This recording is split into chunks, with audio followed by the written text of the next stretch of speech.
શું સીડસને મટાડી શકાય છે? હું ડૉક્ટર જયેશ સનારિયા, આપનું skin, cosmetic and hair transplant સર્જન, સ્પર્શ ક્લિનિક, એપલ હોસ્પિટલ, મોરબી. આજે આપણે સીડસ એટલે કે અર્ટિકેરિયા વિશે ચર્ચા કરશું. તો સૌપ્રથમ કે સીડસ એટલે શું?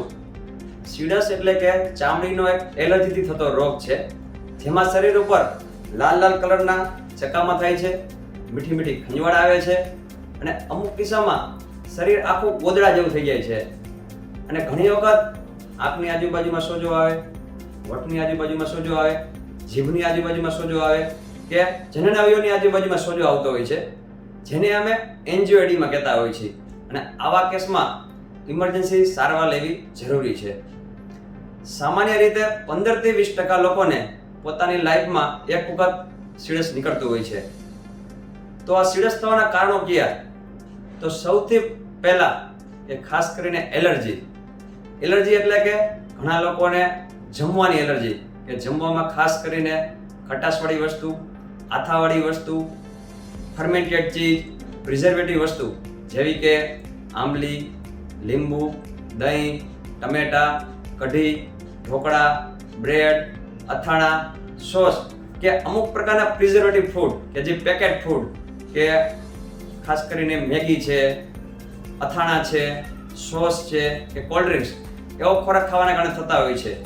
અમુક લોકોમાં સી ફૂડ કે નોનવેજ ફૂડ ખાસ કરીને એગ છે, ફિશ છે અથવા તો ચાઇનીઝ ફૂડના કારણે પણ થતું હોય છે.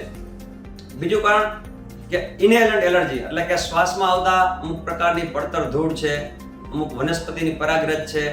ઘણી વખત અમુક ખેતીનું કામ કરતા હોય તો એ લોકોને ફૂલવાળા ખડ કે જેને અમે પાર્થેનિયમ ડર્મેટાઇટિસ કે કોંગ્રીસ ગ્રાસ કહેતા હોય અથવા અમુક પ્રકારની કલરની એલર્જીના કારણે થતું હોય છે. Second most common cause infection. કોઈ પણ પ્રકારનું શરીરમાં કોઈ પણ જગ્યાએ બેક્ટેરિયલ, ફંગલ કે વાયરલ ઇન્ફેક્શન, જેમાં ખાસ કરીને દાંતમાં સડો હોય, ફેફસાની ઉપર ચેપ હોય, શરદીની તકલીફ હોય, આંતરડાની અંદર ઇન્ફેક્શન હોય કે કાંઈ પેશાબમાં રસી, કોઈ પણ પ્રકારનું ફંગલ ઇન્ફેક્શન હોય તો પણ સીડસ નીકળતી હોય છે. અમુક લોકોને મેલેરિયા, ટાઇફોઇડ કે કોરોના વાયરલ ઇન્ફેક્શનના કારણે પણ નીકળતું હોય છે. થર્ડ કોઝ ઇન્ફેસ્ટેશન એટલે કે કોઈ પણ પ્રકારના શરીરમાં કાંઈક કરમિયા કે નાના બાળકોમાં અમુક માટી ખાવાના કારણે થતા હોય છે, તો જેના કારણે પણ સીડસ નીકળતું હોય છે. અન્ય કારણોમાં સ્ટ્રેસ, ઘણી વખત ત્યાં હોર્મોનલ ફેરફાર કે પ્રેગ્નન્સી અથવા તો અમુક પ્રકારની દવાની સાઇડ ઇફેક્ટ કે અમુક પ્રકારની સિઝનમાં થતું હોય છે. અમુક લોકોને ખાસ કરીને ઠંડીની ઋતુમાં કે ગરમીની ઋતુમાં થતા હોય છે, જેને અમે કોલ્ડ અર્ટિકેરિયા અથવા તો સોલાર અર્ટિકેરિયા કહેતા હોય છે. અને અમુક લોકોમાં કે પરસેવો વળતો હોય કે જીમ કે એક્સરસાઇઝ કરવાના કારણે, જેને અમે કોલિનર્જિક અર્ટિકેરિયા કહેતા હોય છે. અને ઘણા લોકોને સિસ્ટમિક કોઝિસ કે લોહીના ટકા ઓછા હોય, યુરિનની અંદર ઇન્ફેક્શન હોય અથવા તો વિટામિન ડી ની ખામી હોય, થાઇરોઇડની તકલીફ હોય કે કાંઈ કિડનીની તકલીફ હોય, ક્રોનિક રિનલ ફેઇલર, તો આવા લોકોને સિસ્ટમિક કારણોસર પણ સીડસ નીકળતી હોય છે. અને લાસ્ટમાં કે જેનું કોઈ કારણ જ નથી, જેને અમે ઇડિયોપેથિક અર્ટિકેરિયા કહેતા હોય છે. તો અર્ટિકેરિયા ટાઈપ કયા? તો સૌથી પહેલા એક્યુટ અને ક્રોનિક. એક્યુટ એટલે કે આ સીડસ ખાસ કરીને 6 અઠવાડિયા કે એના કરતાં ઓછા ટાઈમથી થતી હોય છે. અને ક્રોનિક અર્ટિકેરિયામાં સીડસની તકલીફ 6 અઠવાડિયા કરતાં પણ ઝાઝા ટાઈમથી થતી હોય છે. અને ક્રોનિક ઇડિયોપેથિક અર્ટિકેરિયા કે જે લોકોને ઘણી વખત વર્ષો સુધી પણ સીડસની તકલીફ રહેતી હોય છે. તો આનું નિદાન કઈ રીતે કરવું? તો એમાં ખાસ કરીને અમુક પ્રકારના બ્લડના રિપોર્ટ આવતા હોય છે, જેમાં આપણને કાંઈ ઇન્ફેક્શન છે, લોહીના ટકા ઓછા છે કે કાંઈ એલર્જી છે એનો ખ્યાલ આવતો હોય છે. જો એલર્જી છે તો એનું એલર્જીનું લેવલ કેટલું છે એ જાણવા માટેના ઇમ્યુનોગ્લોબ્યુલિન E ના રિપોર્ટ આવતા હોય છે.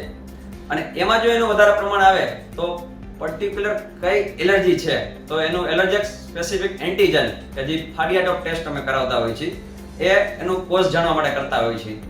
અમુક લોકોમાં ઓટોઇમ્યુન અર્ટિકેરિયા હોય તો એમાં અમે ઓટોલોગસ સીરમ સ્કિન ટેસ્ટ કરતા હોય છે. અને ઘણી વખત અધર વિટામિન ડી ની ખામી હોય તો એના માટેના પર્ટિક્યુલર કે થાઇરોઇડના રિપોર્ટ્સ પણ અમે કરતા હોય છે. હવે આની સારવાર શું? તો ખાસ કરીને prevention is better than cure, કે જો તમને ખ્યાલ આવે કે આ વસ્તુ ખાવાથી થાય છે તો એ લોકોએ આથાવાળી વસ્તુ, મસાલાવાળી વસ્તુ, પેકેટ્સ ફૂડ કે પ્રિઝર્વેટિવ વસ્તુ જમવી ના જોઈએ. અથવા તો તમને ખ્યાલ આવે કે મને ચણાની દાળની એલર્જી છે, અમુક લોકોને બી વાળા શાકભાજી કે રીંગણા છે, ભીંડા છે, ટમેટા છે, દૂધી છે આની થતી હોય એલર્જી, તો એ વસ્તુને એવોઇડ કરવી જોઈએ. જો એક્યુટ કેસ હોય તો ચામડીના ડોક્ટરની સલાહ મુજબ એન્ટીહિસ્ટામિનિક ટેબ્લેટ અને અથવા તો ઇમરજન્સી કેસમાં અમે સ્ટીરોઇડની દવા પણ શોર્ટ ટાઈમ માટે આપતા હોઈએ છીએ. અને જો ક્રોનિક કેસ હોય તો આ એન્ટીહિસ્ટામિનિક દવાનો કોર્સ 3 થી 4 મહિના સુધી આપતા હોઈએ છીએ. ઘણીવાર રેઝિસ્ટન્સ કેસમાં સ્ટીરોઇડ અને એન્ટીહિસ્ટામિનિક દવાથી ના ફેર પડે તો સાયક્લોસ્પિરિન જેવી ઇમ્યુનોસપ્રેસિવ મેડિસિન પણ આપતા હોય છે. અને ક્રોનિક સિવિયર રેઝિસ્ટન્સ કેસમાં ઓમાલિઝુમેબ જેવા બાયોલોજિક્સ ઇન્જેક્શન પણ અમે આપતા હોય છે. અને ઓટોઇમ્યુન અર્ટિકેરિયામાં ઘણી વખત અમે ઇમ્યુનોગ્લોબ્યુલિન અથવા તો ઓટોલોગસ સિરમ પણ આપતા હોય છે. જો તમને આનો અર્ટિકેરિયાનો કોઝ ફાઇન્ડ આઉટ થાય તો એને મટાડવું સહેલું છે, પરંતુ જો એનું કારણ ના મળે તો એટલું જ મટાડવું ડિફિકલ્ટ છે. Thank you.